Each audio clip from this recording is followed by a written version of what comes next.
let's talk about skeptical doubt.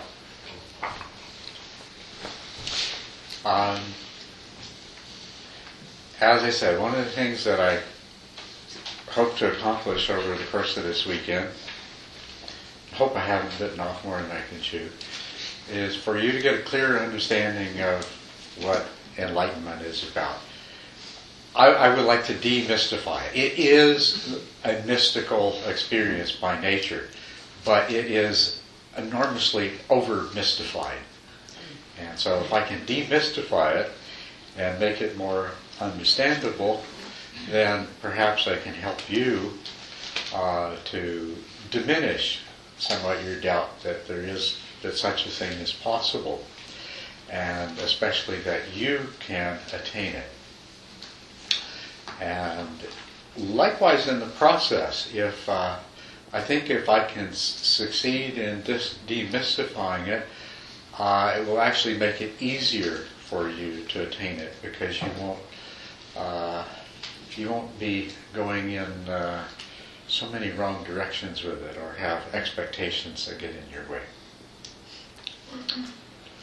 So it's important to talk about skeptical doubt. The interesting thing, of course, is that, when you have undergone that transformation that represents stream entry, of course, you've had it at that point. You don't have doubt anymore. You've had the experience. You've had a taste. You look at yourself, and as I said, yes, and you have to keep in mind that the experience itself is not definitive, but the changes that take place. But when you start to notice in yourself how you've changed, then doubt disappears. When you reflect on how you saw things in the past and the effect it had on you, and how you see things now and how different it is, then that helps to, it goes beyond helping. That very much eradicates doubt.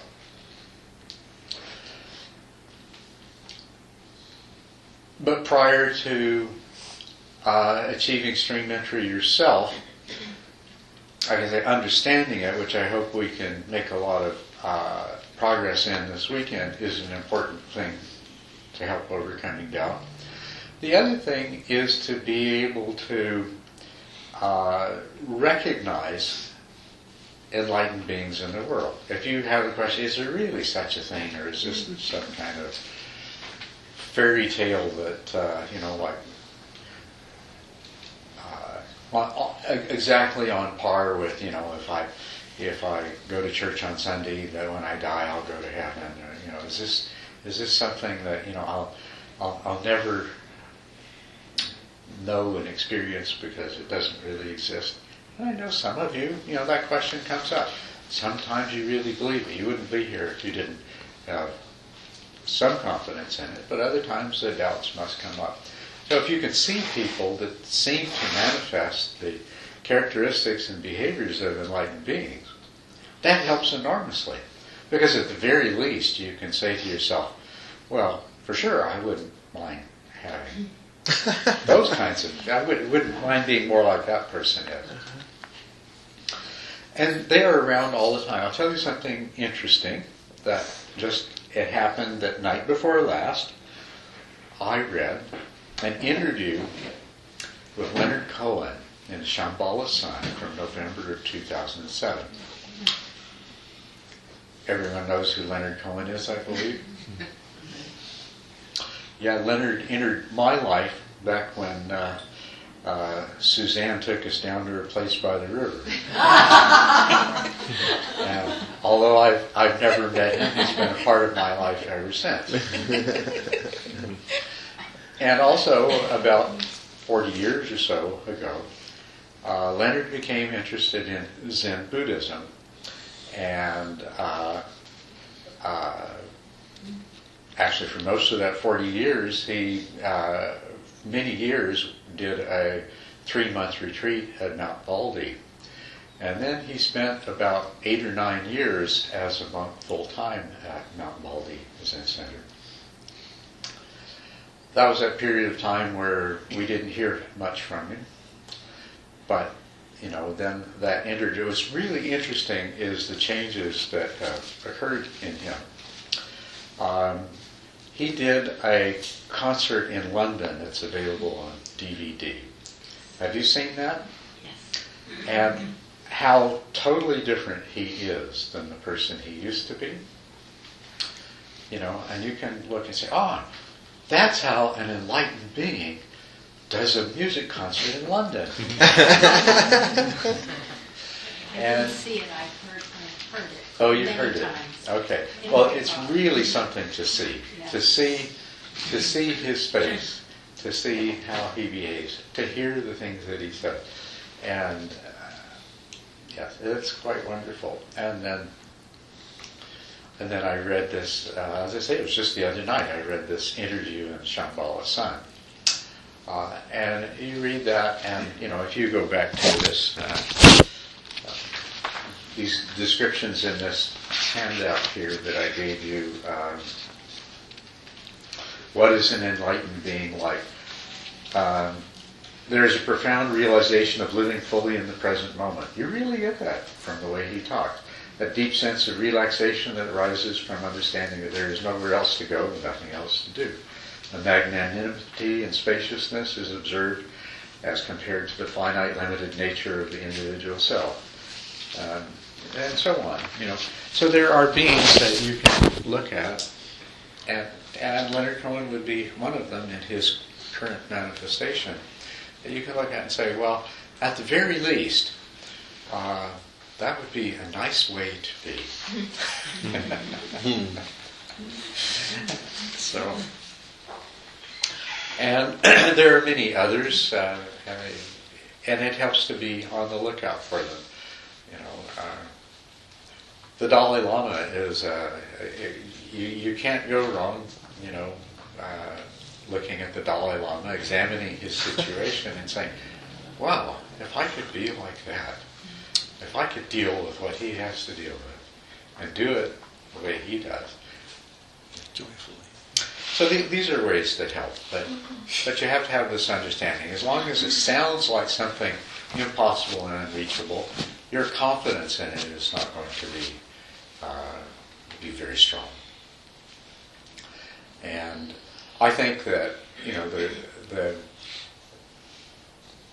the impression that's been created about it has partly come from good intentions, in order to motivate people to strive diligently to attain their own awakening. But it has had an unfortunate effect of making it sound like something that, I'm not sure anything like that is really possible. And even if it is, according to what they're saying, it might take me 100,000 lifetimes, and only if I live in a way that's so different than I do now that can't see it out. And so that hasn't necessarily served everyone quite so well. I certainly think that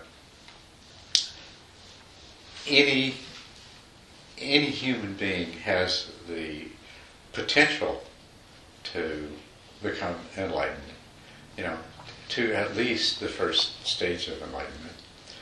Yes? On this, how do you view the Tibetan Buddhist view of the four ways of a Buddha, which seem very different from arhatship, and they seem very unattainable compared to arhatship, but it's expressly mentioned there that arhatship is a stage on the way to Buddhahood, and there's still these other levels to go to reach Buddhahood, and then you attain qualities which aren't listed here, like omniscience, like being able to see all three times in one moment, and these are attaining bodies of light and all these kind of things which you haven't mentioned. Yes, that's true. How does that fit into this? Well, all these things, they're elaborations of the idea of Sammasambuddha. So this, what you're calling full enlightenment, would be the Sammasambuddha, and there is. I think that it's I think it is a serious error to posit that there is any difference between the enlightenment itself of an arahant and a Sammasambuddha. It's indefensible in terms of the doctrines of Buddhism in themselves. But the idea that the idea of a Sammasambuddha is that over tremendous numbers of lifetimes, that there has been this process of perfection that gives rise to a being who has much greater powers to benefit other beings than an arhat does. And that's the idea, basically, right there. Is that if now there's all sorts of technical contradictions and things like that when you look at it, because there's assumption that somehow an arhat ceases to exist after he becomes fully enlightened and the body dies and it's gone, right? Whereas a bodhisattva who hasn't become an arhat can be reincarnated as basically the same being over and over again for hundreds of thousands of lifetimes until he becomes a Sammasambuddha.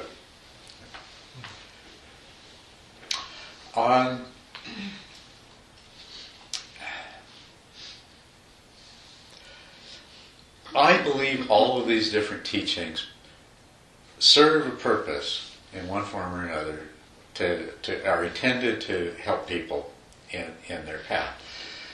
I think that the first mistake to make is to assume that any of these metaphysical descriptions are truth.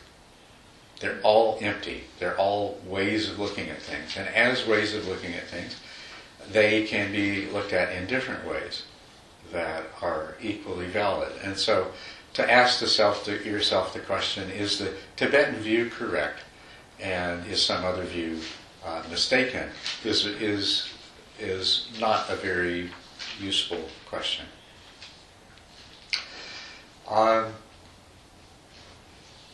Now, you said that the arhat is a stage on the way to becoming fully enlightened. I haven't heard that particular doctrine. Usually the one that you encounter in Mahayana is that if you become an arhat, it's all over with. You've lost your chance. As though there's a self-existent personality that goes through these lives, and that one blew it. But no. On the other hand, there is an equally valid way of discussing and thinking about this intellectually, to say that, okay, if the self that we think we are is an illusion, and if an enlightened being, an arhat, realizes that, an arhat neither ceases to exist nor continues to exist at the time of the death of the body and the dissolution of the mind, because the five aggregates were all that manifested, and that's all that passed away. What the Buddha said that continued was the karmic predispositions, the karma, the interconnected karma, which passes on and continues. Just as in the world of appearances, all that is material is interconnected and everything affects everything. Modern physics tells us that two electrons that were separated, went opposite directions at the time of the Big Bang, are still connected in a way such that what happens to one of them now on one side of the universe affects what happens to the other one on the other side of the universe. So if in the world of appearances, the science of physics tells us that everything material is totally interdependent and interconnected, why should we assume that that which is, whether you call it spiritual or mental, doesn't matter, but whatever the realm is that these karmic predispositions occupy, is any less so? Everything has consequences. We're told that the Buddha, that an enlightened being, creates no new karma for himself. But did the actions of the Buddha after his enlightenment have consequences? That's a ludicrous question, right? Of course, and continues to have, and will continue to have. So, what we're really discussing when we talk about arahants versus samasambuddhas and bodhisattvas and so forth is metaphysical descriptions of the way that reality unfolds. And all they are is ways for our mind to conceptualize and create constructions to help us to understand that in useful ways. And I feel all these different sets of constructions that may appear to be contradictory to each other they're just that. They're just constructions. One is no more correct or incorrect than another. They were created to serve a purpose, and that purpose is limited to the realm of conceptual formations.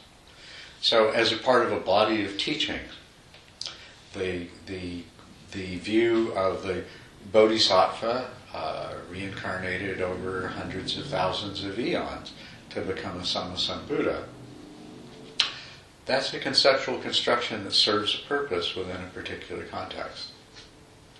And if it's helpful to you, and if it's an essential part of the context in which you're practicing in, then embrace it to the degree that you can. And to the degree that you can't, let it be. It's not necessary. The nature, if anything that we have to say, in a more general sense, is true about enlightenment and Buddhas, then these are not problems that we need to concern ourselves with. That if everything is interconnected, if we're all one, if the only thing that continues is that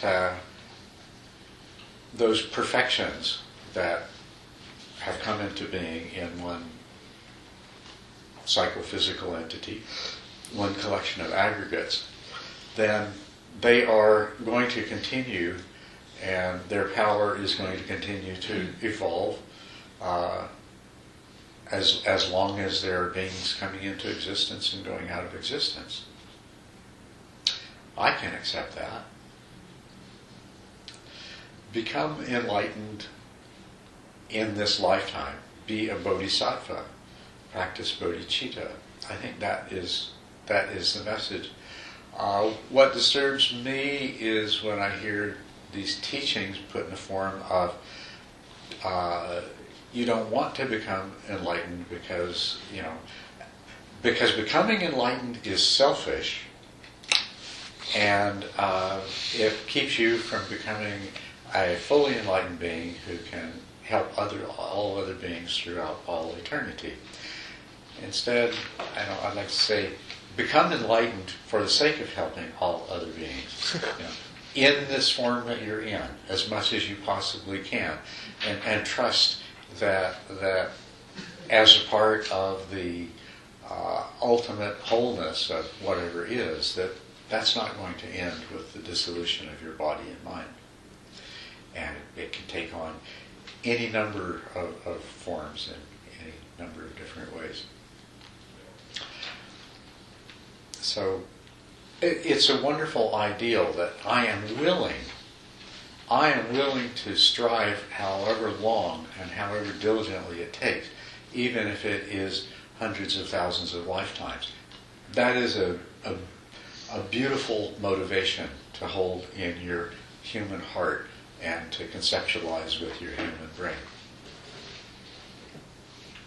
But it's a terrible thing if that thought in your human brain causes your heart to turn to hopelessness and dread and this is an impossible thing. I can't do this. Better go have a beer and find a girlfriend. Well, that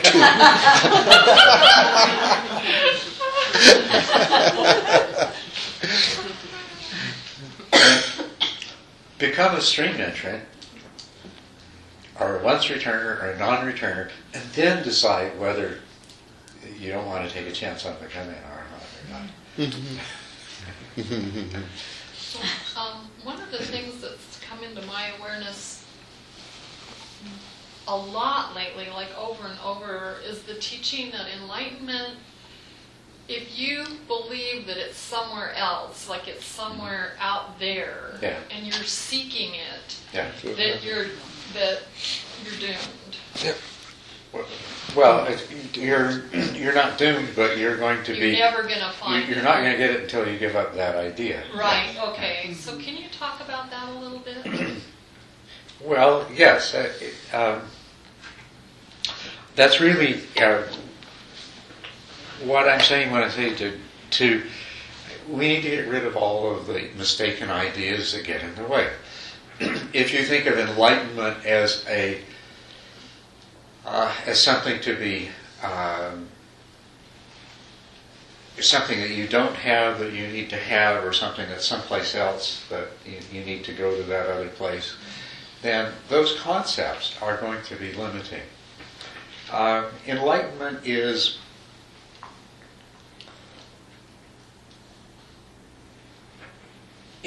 right here and now. It's ceasing to be deluded about the way things are. It is not getting something you don't have. It's getting rid of something that stands in the way of you recognizing what you already have and what you already are. And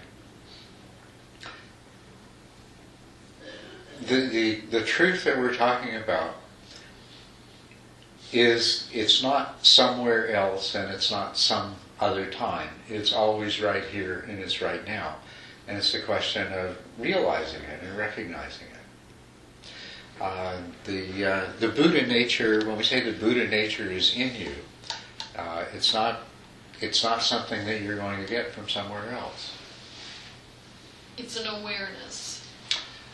Well, it's the true nature. It's the ultimate truth. It's the ultimate truth when all of the delusions are gone. And yes, it does have this one positive characteristic of awareness or consciousness. Other than that, all of the descriptions of it are pretty much limited to saying what it's not, and all the things that it's not are the things that are conceptual formations that are what our mind is doing to truth. One way to understand enlightenment is that it is the cessation of the activity of your mind that keeps you from recognizing things as they really are. And, last night we talked about, you mentioned deconstruction of personality, and I said that the meditation process, and the process of enlightenment, involves deconstructing the cognitive processes that keep creating our perception of things the way they are. That is the delusion that we're talking about. When we say ignorance, in a way maybe we should say illusion instead of ignorance, because the ignorance that we are overcoming, or the delusion we are overcoming, is the one that's created by our mind, because it helps bodies like ours create more bodies like ours that behave in ways that create more bodies like ours. Could there be a clearer expression of the endless cycle of birth and death, of samsara, the wheel of samsara, than what we all do? We come into this world programmed, born to reproduce and die, so that our offspring can reproduce and die, so that their offspring can be born, reproduce, and die. Ad infinitum, that is the wheel of samsara. And it's not even that there is a bad thing that organisms, are born, reproduce, and die so that their offspring will do the same. that is the way the material universe evolves conscious and spiritual beings.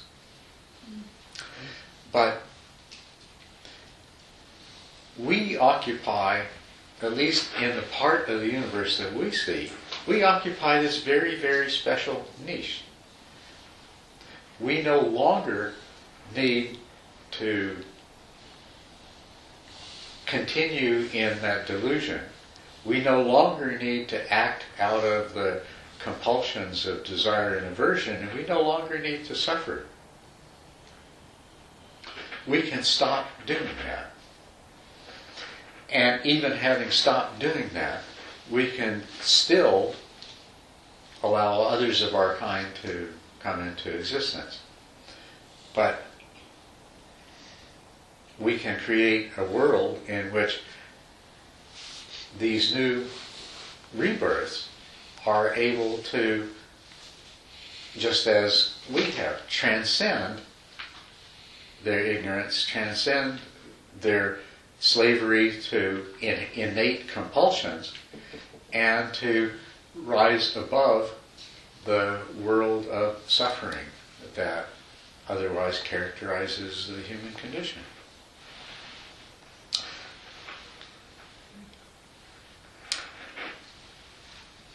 We need to do that too. Yes? I have a question that I think I've been working over for a while, and Pam kind of brought it back to my mind. When you talk about, or when they talk about Buddha nature as this potential that exists, there seems like there's two ways to understand that it's a potential that all sentient beings have, and that can be realized through this progression. But another way, I'm wondering, is it something that can be realized to a degree, even along the path at any stage? The real quality of that Buddha nature, can that be kind of felt into at any point in the path, or is it something that you only really get into that to any degree after stream entry, like really recognize what this Buddha nature is, what it feels like, how to act through it? You're asking, can we tap into that Buddha nature at any time? Is that any time along the path. Yes. Or assuming that maybe even some stage in the path you can start to get a taste of it. But it doesn't take this monopole experience to actually see it to any degree. Yes, at any time. As a matter of fact, we all, the Buddha nature is always there, and it comes through in many forms from time to time.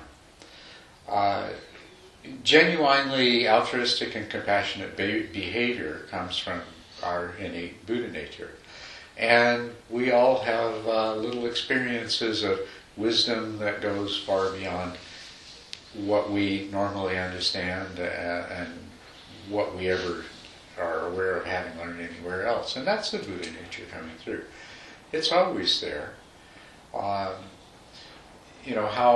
deeply it's buried, it depends on the burden of afflictions and defilements that you have in your mind. And even there, even with some huge burden of afflictions and defilements, there can be those moments where they get out of the way long enough for that Buddha nature to come through.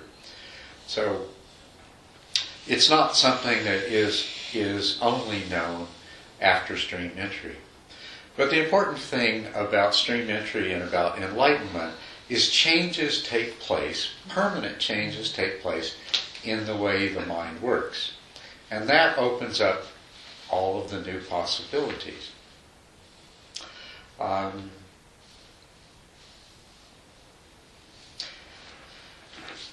Yes, it's...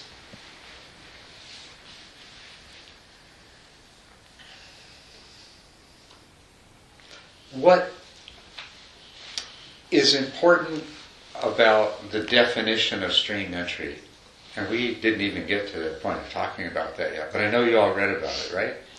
And so we don't have to keep following this in order. We can, a little more stream of consciousness here, I think, let it take us where, okay. Stream entry is not defined in terms of an experience in the sutras. as a matter of fact, you really have to go to the Buddhist teachings and want badly for there to be such a thing as an enlightenment experience to discover it in there. It is spoken of predominantly as a permanent change in the way that a person is. Okay? A stream entrant is somebody who has a change in views and a change in attitude and a change in behavior. It is not a person who has had a particular kind of experience. Now, obviously, for a permanent change to take place like that, there is some point that you can say before that the person was this way and after that the person was that way. And something has permanently changed. Subjectively, experientially, the person who has undergone this transformation, whether it happened in some amazing, profound experience that lasted for a moment or for 20 minutes or whatever it was, whether it's a result of that or whether they can't quite pinpoint when and how it happened, it doesn't matter. But the person recognizes, they reflect and say, I'm seeing things differently than I used to. And for some, interestingly enough, that only comes through, that dawns on them when they see how other people are reacting and they say, that's what I used to do. I don't do that anymore. Or something happens and they recollect how they would have reacted. And then they think about it and they realize, well, I see things differently now than I used to. Something has changed in me. It's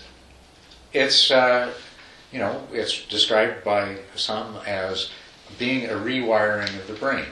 And when it does happen in a sudden event, which it does for many people,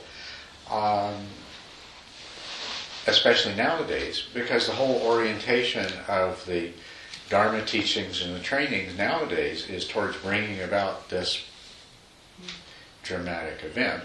And so naturally a lot of people who are successful have that experience.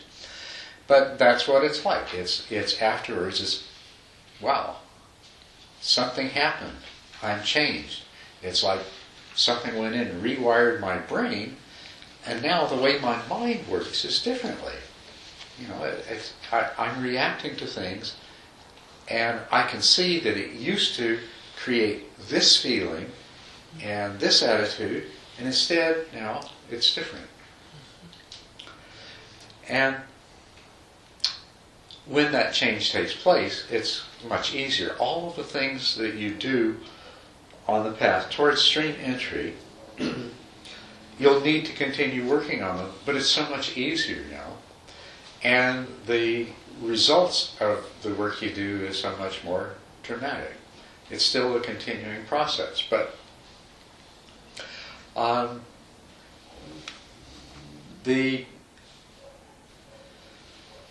if we look at virtuous versus non-virtuous behaviors, now, stream entrants still engage in non-virtuous behaviors. There is a myth that I think comes out of the monastic environment. If somebody becomes enlightened in a monastery, and they spent who knows how many years strictly following the Vinaya, the code of discipline, it may be that all the minor transgressions that they used to be subject to, they're no longer subject to. There is a myth that the stream entrant has perfect virtue.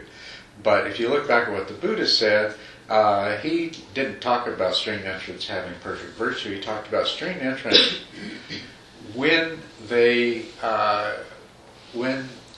engaged in some transgression, recognizing it and making amends and doing their best not to do it again. And this is the kind of thing, there is a change, a way of putting it is that there is now a new moral compass that is internal instead of external. A person is no longer functioning from a set of rules that says, don't do this and don't do that, because a change is taking place inside. There is no longer the same degree of attachment to the self, and there is no longer the same degree of innate inclination to put one's own interests above somebody else, or to tolerate the suffering or experience of injustice or something else by someone else. One sees oneself and one sees others in a much more equitable way than before. The result is that you don't need to follow external rules of not harming, not engaging in false speech, which none of us like to be lied to, not engaging in harsh speech, not engaging in divisive speech, so on and so forth. Those are now, your following of those precepts now is not because you have a list of rules that you've committed to follow, but because in your heart, it no longer makes sense to do those kinds of things. Now, you will still make transgressions out of habit. And a stream entrant, presented with the right circumstances, might engage in harsh speech. But the difference is that the stream entrant, now before they became a stream entrant, they already had to have been working on their virtue. They already had to have been practicing mindfulness and trying to recognize when they did such a thing, and to not do it or to make amends for it. The difference now as a stream entrant is that that's all coming from a much deeper place. It's coming from the way the mind processes reality instead of a set of rules outside, and following which I hope that I will become an enlightened being someday. It's coming from in here. And so when it happens, the degree of mindfulness that greets the arising of the inclinations, of the intentions behind the actions, it's immediate, right? And it is far more likely to stop it in the act. Or if it fails to act that quickly, it's going to recognize fairly soon afterwards, oh, wow, look what I did. Let me see what I can do to take care of that. Let me see what I can do about that. So this is the kind of change that we're talking about making in ourselves. We want to rewire our brains. And as you know, what's been discovered is that our brains are very plastic, and they actually can be rewired in amazing ways. What we're talking about doing here is we have over our life constructed the idea of self, the conceptual self, and we have this inherent sense of self, and those two acting together have served as the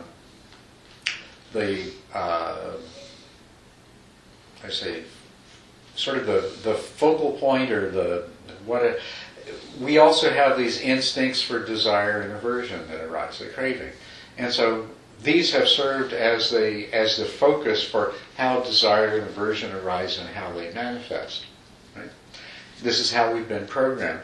What's happening with the stream entrant is we've altered that programming so that now desire and aversion, when they take their root in the idea of who and what we are and the sense of self, that root is so much weaker now because the mind no longer believes in its created idea of self in the same way. And so it makes it so much easier to deal with things. And the same thing with suffering. Our suffering is rooted in that, in the fact that the mind creates suffering. The idea that I suffer, that you suffer, that's a false description.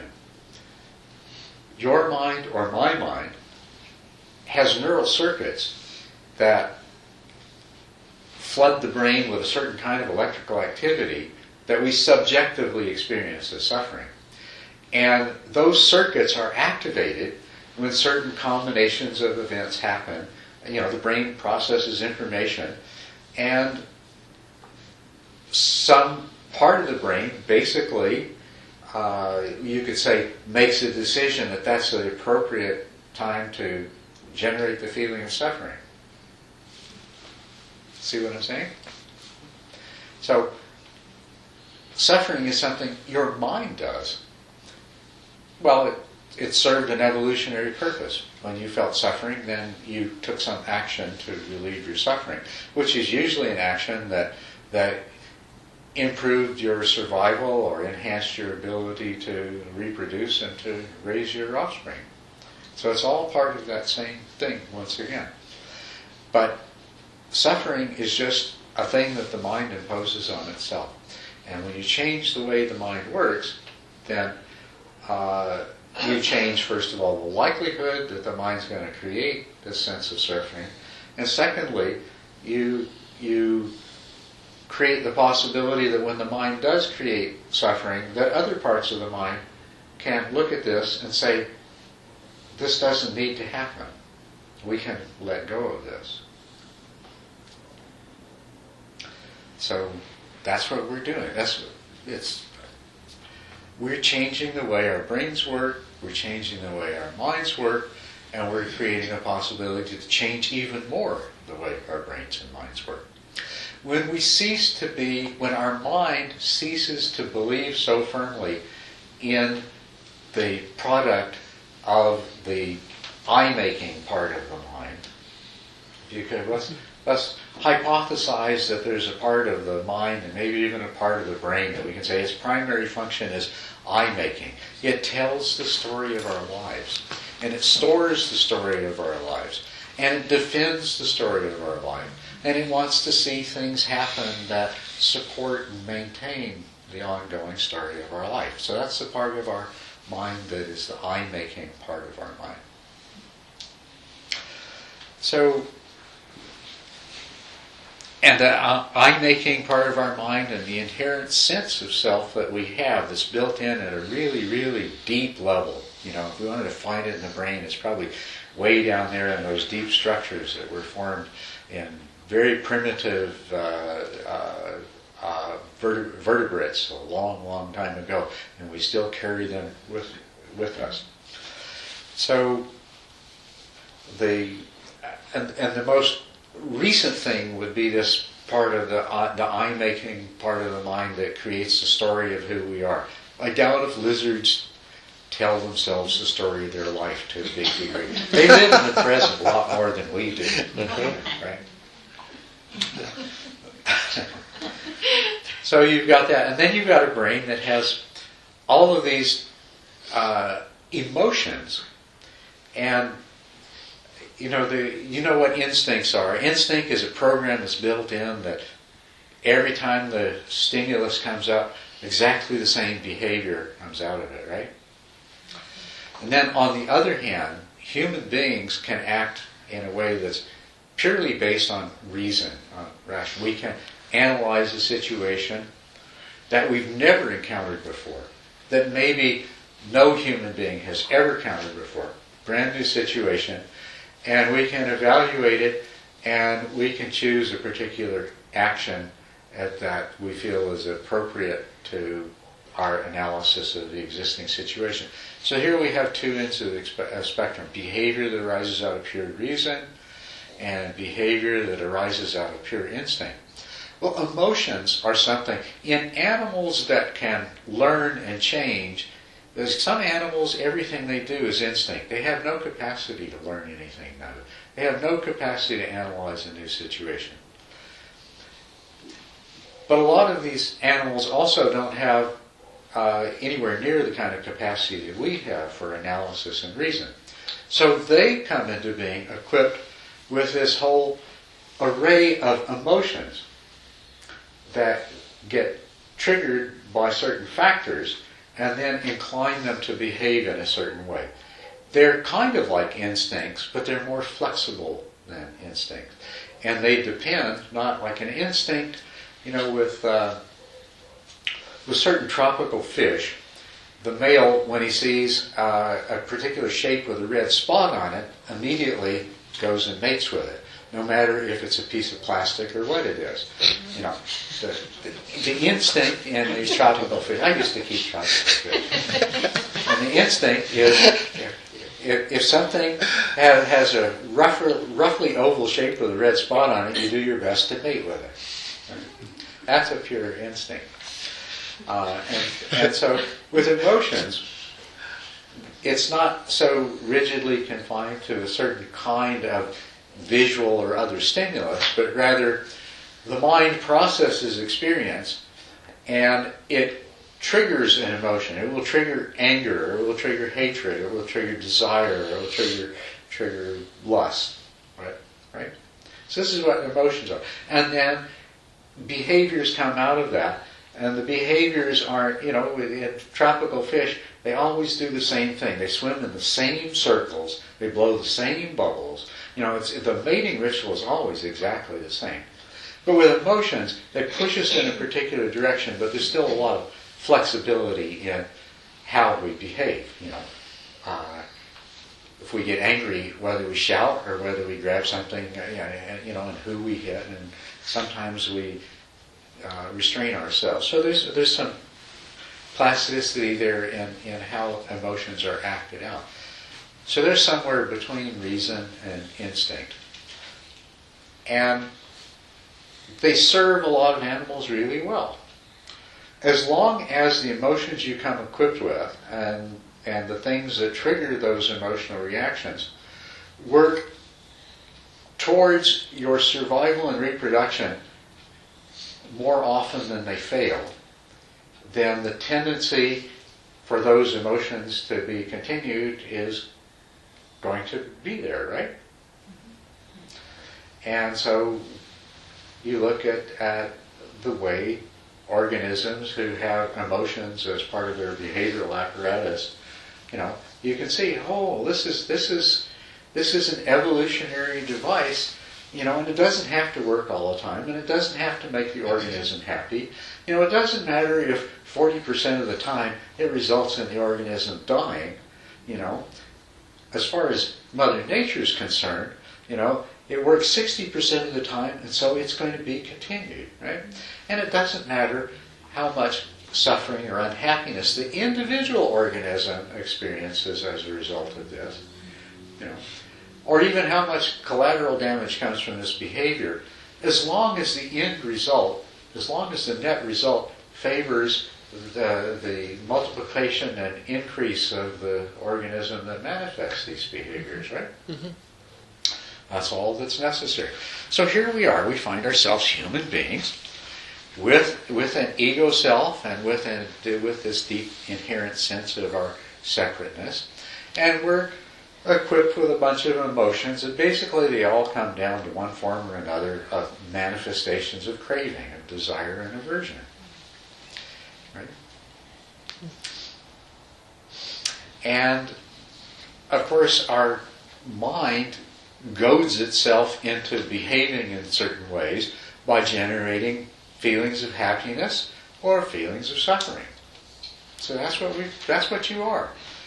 You're a neurological device which will make itself either happy or miserable depending on whether or not it seems to be fulfilling the desires, satisfying the desires and aversions related to its own idea of what it is as a self. In the first stage of enlightenment, you deal with one of the easiest components of this. Think of it as the newest and most superficial one. The belief in this construct that your modern human prefrontal cortex has created of the self that you are. And this unlocks the key to get to the others. In the next two stages of the once returner and the non-returner, you work on changing the way the mind functions at the level of craving and aversion. So as a stream entrant, as you work on yourself and as things become clearer, there comes a crystallizing point where basically you realize that this mind of mine is existing in a series of mental states which are constantly changing. And every now and then one arises which is truly wholesome and wonderful. But the rest of them are all flawed. They're all contaminated by some degree of desire and aversion. And there comes this focus on changing that. In other words, it's a kind of desire. The stream entrant desires to have only wholesome mental states and to be free of the unwholesome mental states. And then there is a new transformation, another transformation that takes place in their mind, where they become a once returner. And they haven't eliminated desire and aversion, but desire and aversion has lost its compulsive power. They still experience desire and aversion. It still arises. But it is no longer this almost hopeless struggle. And if you succeed in not succumbing to desire on this occasion, it's going to get you on the next one, sort of thing. And this stream entrant still is experiencing that. But the non-returner, and I gave you a description there. Did you read it? I said,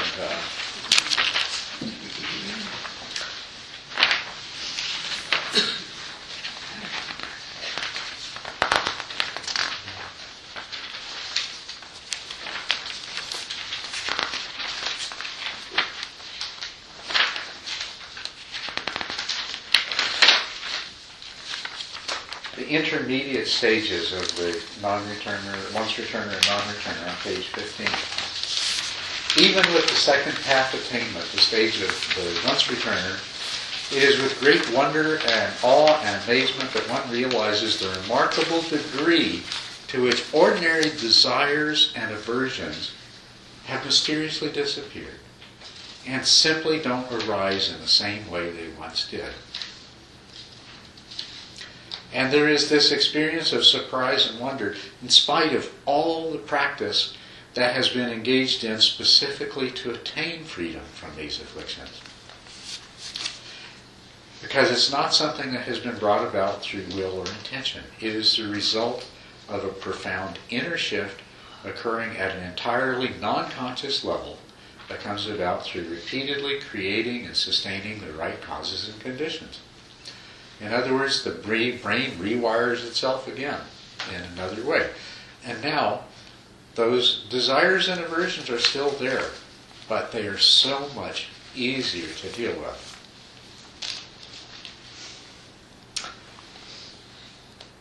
And then the next stage of the non-returner is achieved when desires and aversions for the material world, for pleasures and pains of the ordinary kind, has been overcome completely.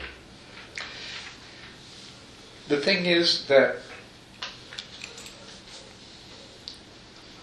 unhappiness is a kind of dissatisfaction. Happiness is satisfaction and contentment. Craving exists, desire and aversion exist when you want things to be different than the way they are.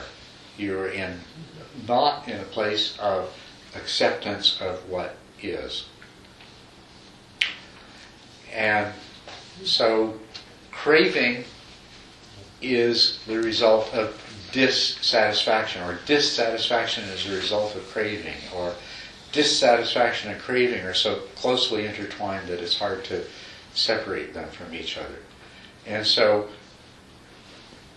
craving, dissatisfaction, if you have no desire and aversion, you have no dissatisfaction. You have satisfaction. You have happiness. And that happiness is no longer so subject to what happens to you and what you get or what you lose. Right? So this is what's happening in this third stage of the non-returner.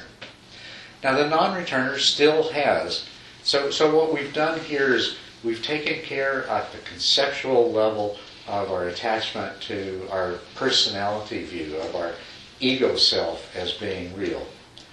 And that part of the brain hasn't stopped functioning. We can still separate our laundry from somebody else's and pay our bills and do everything else.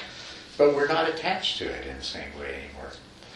Then we moved on and we progressively overcame the slavery to the compulsion of desire and aversion. And when we did that, we achieved a kind of happiness that is now pretty rock solid. What we're left with is this very deep inherent sense of being a separate self. And we are still vulnerable to a particular kind of suffering that is related to the attachment to that feeling of separateness.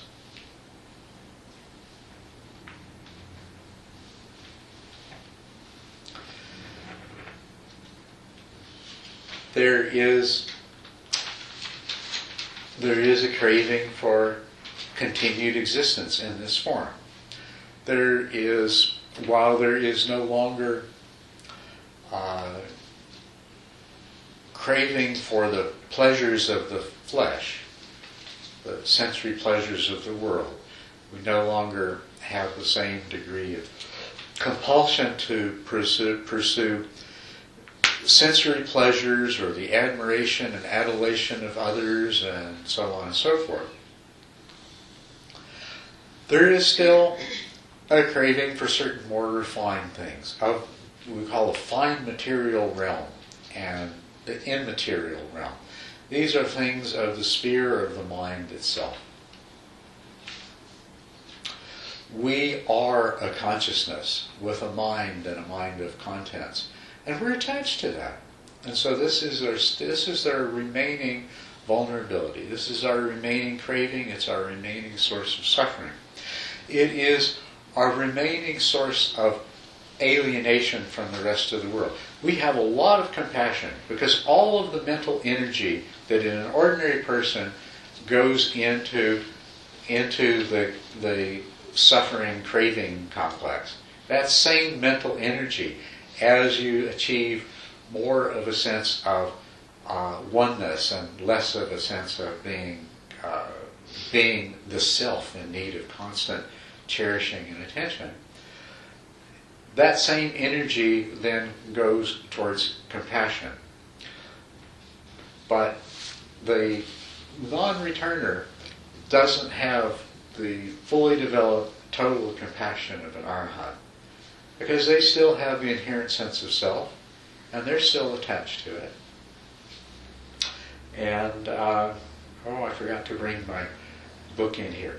I'd really like to read to you a quote from, it's in my computer bag under the flat. One of the sutras from a monk named Kirmaka, who was a non-returner. Why the term non-returner? Non-returner comes from this is somebody that will never be reborn in the sense here on the human plane. That they will experience at most one rebirth in the heaven realms, from which they will achieve total enlightenment. I thought returning is a choice. First of all, you have to formulate your ideas in a form that makes returning a possibility. Okay? And so what returns is not the personal self. Okay? Right.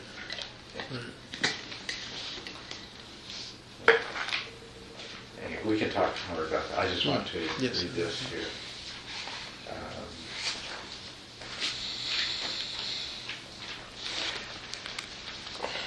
This is a non-returner speaking. Questioned by elders, the elder Kamaka said, I do not see in these 5 categories affected by clinging, in these 5 aggregates. I do not see in these 5 aggregates any self or soul property. Yet I am not an arhat with taints exhausted. On the contrary, I still have the attitude I am with respect to these 5 categories, these 5 aggregates.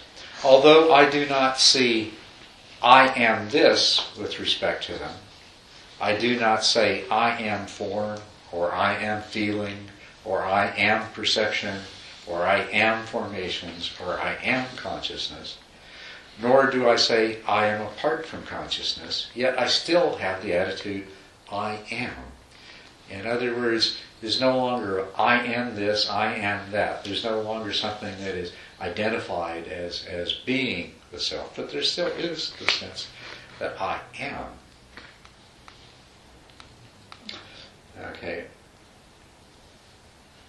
Although a noble disciple may have abandoned the 5 more immediate fetters, which is what we started out talking about, we never did go through the second 2 formally, but anyway, although a noble disciple may have abandoned the 5 more immediate fetters, still his conceit, I am, his desire, I am, his underlying tendency, I am, with respect to the 5 aggregates, remains as yet unabolished. Later he abides contemplating rise and fall thus, such as form, such as origin, such as disappearance, till by so doing his conceit, I am, eventually comes to be abolished. This is what is overcome when the non-returner becomes an arhat, becomes a fully enlightened being. We go back to this list of fetters. The non-returner has overcome the first 5 of these. And we were talking about the first 3 that the stream entrant overcomes, and then 4 and 5 are sense desire, and the second one is usually ill will or hatred, directed towards all forms, all things in the sense realm. Can you explain that? So I have a specific question. Yeah. You are not a stream enter until you have overcome those 3 fetters? Because in my personal experience, and I imagine it's the same for other people, you certainly have bubbles of that. You have waves of that. You Right. have maybe even months of that. And then you kind of consolidate or whatever you want to call it. And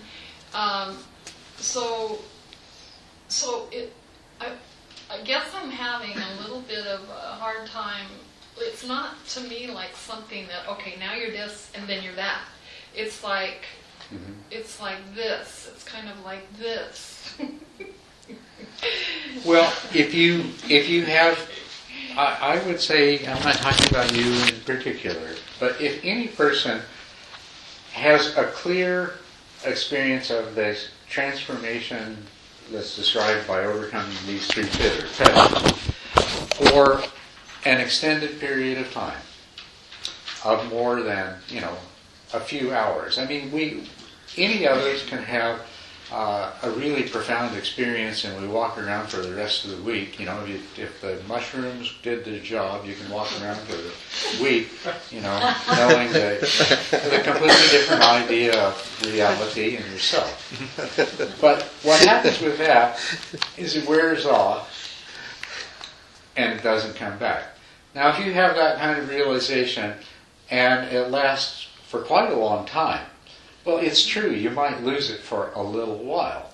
And that's what I would suggest to you is the real interpretation of the 7 times return. But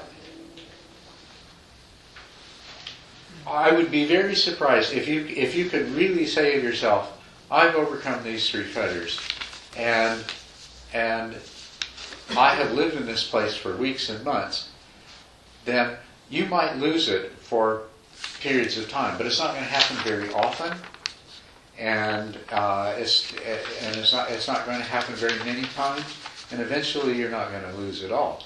And that's what it means to be a stream enterer.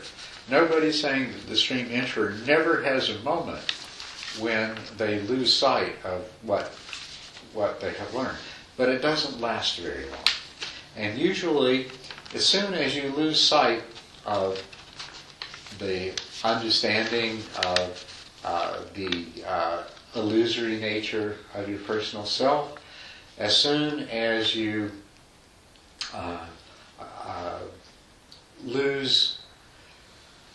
as soon as you begin to believe in other power rather than your own power, you are going to start experiencing suffering, and you're going to start doing things that are harmful for other beings. It naturally comes out of that. You go back to doing the kinds of things that non-stream entrants do. And that is what's going to bring you out of it. You're going to start suffering, and you're going to suffer enough till you realize that, wow, this is ridiculous. Why am I doing this? And you'll stop. And you'll realize, you'll reawaken. Like I used the example of somebody falls asleep, they've woken up from the nightmare, and they doze off again, the nightmare starts up again. Well, they wake up again pretty fast. So you can fall asleep a few times again. But it won't last very long, and you'll come out of it. Now, I don't know if this is describing what's happening with you or not. But somebody, and this is why, to say whether you or anybody else is a stream enterer, what we have to do is see what happens over time. Have you achieved a permanent overcoming of these fetters, interrupted by temporary episodes of forgetting that don't last very long? And is this sustained over a long period of time, after 6 months, after a year, after 2 years? We could look and say, there's no question, you're a stream enterer, you should be working on the next stage. You should start to recognize the degree to which your desires and aversions are controlling and dominating your now much happier life. Right? And actually, it's your desires and aversions that are sending you into these temporary tailspins. So that's what it means to be a stream enterer.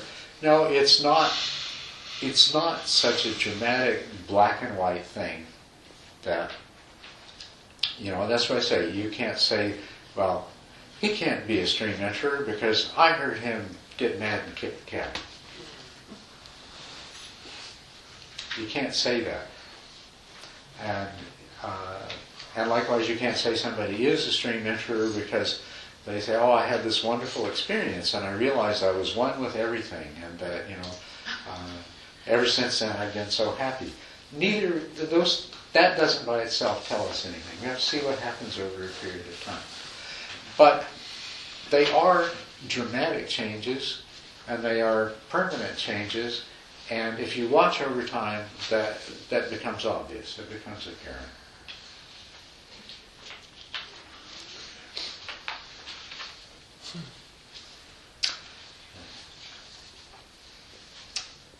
So, yes? On number 4, overcoming sensual desire. Mm-hmm. Does that mean... What do you think it means? Well, does that mean no desire for sex? Well, as a matter of fact, it does. Well, I'm not going there. I have my rights. No. I mean, really? Huh. Doesn't mean that you can't have sex, and it doesn't mean you can't enjoy it. So, but you can't want it. Not that it's forbidden. Yeah, but you can't want it, right? Not that you can't. It's that you just simply don't. Oh. What you don't have is that compulsion that arises that, oh, I really want to have sex. I'm going to feel so good if I have sex. I'm going to feel so bad if I don't have sex. That doesn't happen. But you're capable of having sex.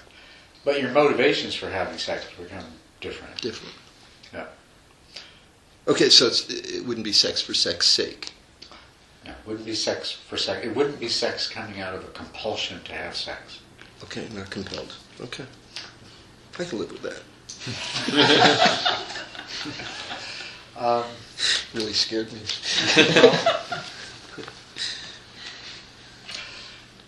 You wouldn't believe how nice it is not to have compulsions, to have things like sex. Mm-hmm. Or can you believe that? Can you understand that? Mm-hmm. Okay. Yeah, I can. So.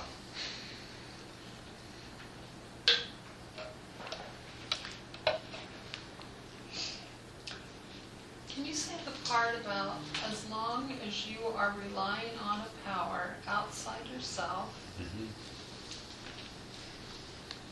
As long as you believe that there is such a thing as possible, then you haven't. At the level of cognition, there's a degree of understanding that you have not yet achieved, and that means that there's a part of your mind that is not going to have completely changed the way that it works, and so you're going to still be vulnerable as a result of that, in a way that you won't be when you realize. When you see through completely the illusion of other power,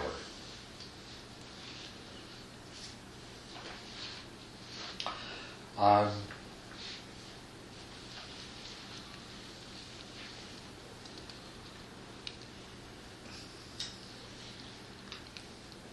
that make sense to you? Well, Yeah. so you're talking about like the power of money, the power of sex, the power of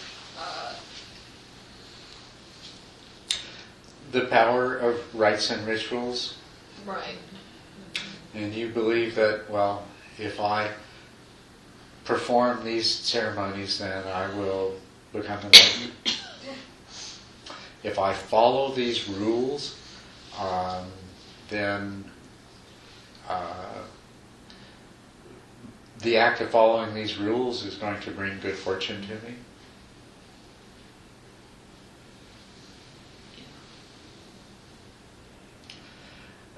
Which, now,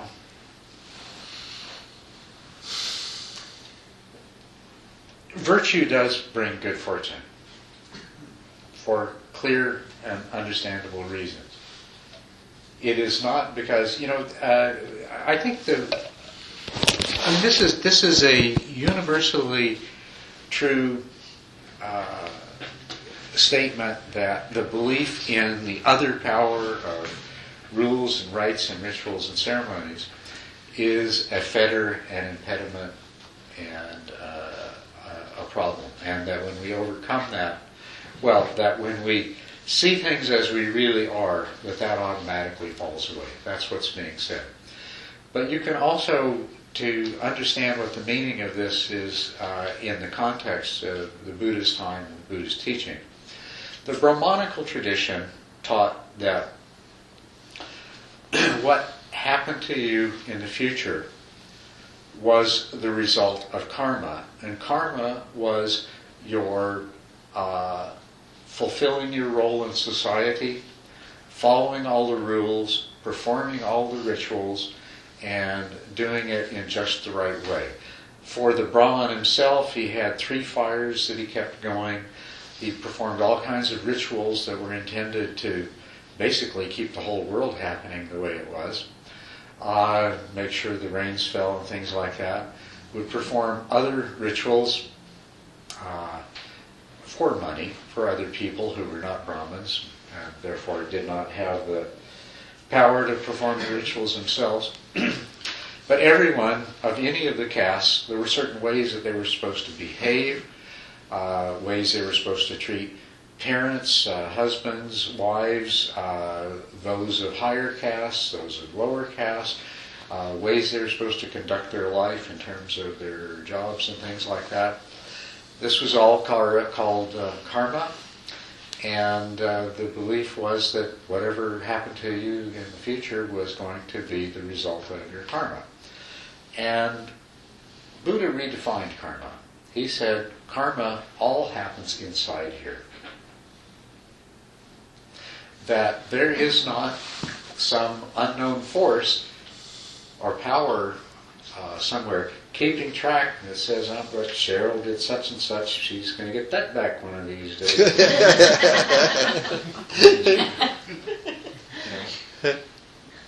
That's what's being understood does not exist. That the Buddha taught karma as being the conditioning that we create in ourselves. We condition ourselves. Every thought that we have plays a role in determining who we will be and what we will experience in the future. So there's nothing external to you to turn towards. You have to turn within, and you have to take responsibility for your own karma. So this is what he's talking about. You're freed of that illusion. Making the sacrifice and saying the prayers isn't going to do me any good. On the other hand, rituals and ceremonies still can be used because they can help me to condition my mind in a different way. I can do loving kindness meditation, and I'm creating karma when I do that. For that matter, when I sit and do any meditation, I'm creating karma. I'm conditioning my mind. Everything I do is creating karma. But deciding that, well, if I do this because it's a good act, then some other power is going to give me a benefit for it in the future. That's what we get rid of. That's what we're letting go of. Yes? You said you have to see through the illusion of the other power, and that's, I guess, and you're still talking about that, but Yeah. I'm a little bit on the wayside here. Oh, okay. When I think of other power, I think of higher power. Mhm. And are you saying that any belief in a higher power is going to make you vulnerable? In this particular soteriological system, in this system to take you to the salvation of enlightenment, it is. If you were a Christian, a surrender to a higher power is a viable method. But it is only a viable method within that whole system. You have to take the whole conceptual framework and all the practices that belong in it.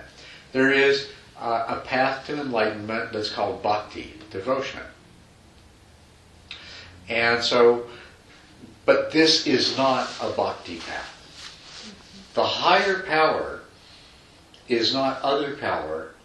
It is the Buddha nature within us. And it already exists. And what we have to do is to remove the defilements from it.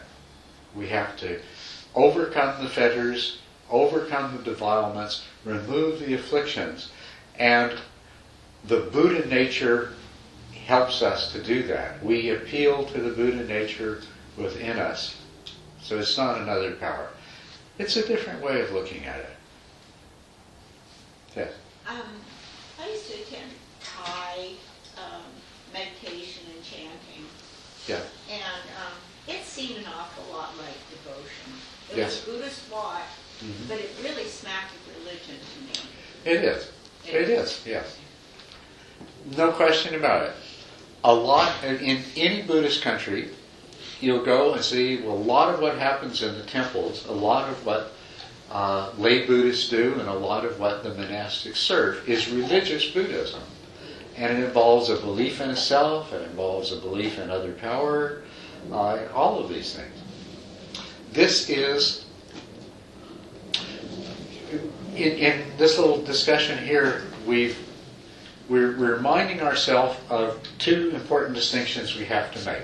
We have to distinguish between religion and any mystical path.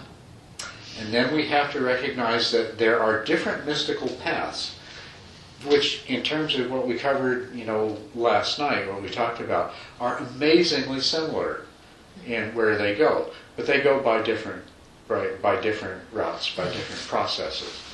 And so the bhakti path is not the same as the Buddhist path, or the Christian path is a kind of bhakti path. And they're both mystical paths. But religious Christianity and religious Buddhism, neither one of those is the mystical path either. And neither one of them will lead either to union in God through Christ or to the stages of enlightenment. Yes? What is with the belief in the mystery, in the power of mystery? Like when I don't understand the big picture yet, when I'm still wherever I give that literally to I don't know. And it feels like a freedom, so I can work with that. And it's not a power in terms, I believe that they give me back when I, whatever I did wrong or good, but it is a power of I let go of my control, of I can figure it out right now, and it helps me immensely. Yeah, that's good. That's really good. But when you become a stream entrant, that will fall away. You'll say, that worked, okay. That's good, but I don't believe in that anymore. Now I realize, now my doubt has gone away. Now I know there is such a thing as enlightenment. Now I have experienced the Buddha nature within me. So you think it's related to doubt in my own capacity of enlightenment when I give this to the mystery? It might be, I don't know. Is it? Look in yourself and see.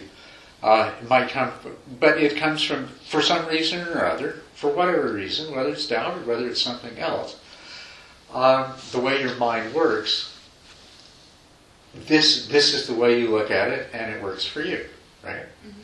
Now, when your mind changes the way it works, you won't do that in the same way anymore. Okay? And emulate an enlightened being, but don't try to force yourself to be other than what you are. If praying to a greater power helps you now, then don't look at it and say, well, stream entrants or enlightened beings no longer believe in the power of rites and rituals, so I shouldn't do that. That would be a big mistake. You're giving up something that works for you. It will fall away by itself in the end. Now, the way you should look at, as far as emulating an enlightened being, if you find yourself thinking that rather than working on myself through mindfulness, my friend so-and-so said that all I really have to do is put so many cups on the altar and light so many candles and chant so many words, that sounds a lot easier. That's going to be a real big mistake. That's where you should say, no, enlightened beings don't trust to rites and rituals to achieve the results, so I'm going to emulate an enlightened being. But when I find something in myself that the best way to deal with it is to turn it over to a higher power, and it works, then I'm going to do that. So you see? Yeah. Right. That's a good illustration. I'm glad that came up.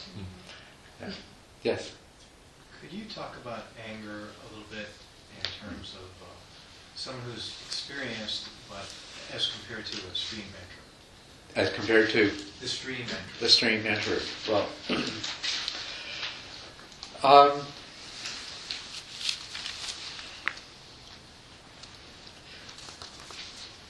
we all are, we're programmed to generate the emotion of anger under certain kinds of circumstances and to act out of it. And to the degree that it has served us, that's been positively reinforced over our lives. To the degree that it hasn't, it's been negatively reinforced. Some people find themselves very prone to anger. But it is an innate emotional response that has been amplified by conditioning. And so what you need to do is to change the conditioning. You need to replace the old conditioning with the new conditioning and to overcome your anger. Now, a person who's not a stream entrant can do this and will need to do this. And as a matter of fact, it's a necessary part of becoming a stream entrant to work on these things. You need to work on your anger. But you won't necessarily have completely overcome anger and your conditioning towards anger when you become a stream entrant. The difference is that after stream entry, you'll have much more powerful tools to work with to continue in the process. So your anger will not be so resistant to your mindfulness and to your abilities to overcome it. And you'll be much less likely to act as freely out of the anger and regret it afterwards. Not that it won't happen, because you'll still have whatever conditioning towards anger that you brought with you as you pass that threshold. But it will be far easier to deal with. And you'll need to continue dealing with it. Does that answer your question? Yeah, it's a start. Yeah. Yes. Eventually you come to a point where there is no more anger.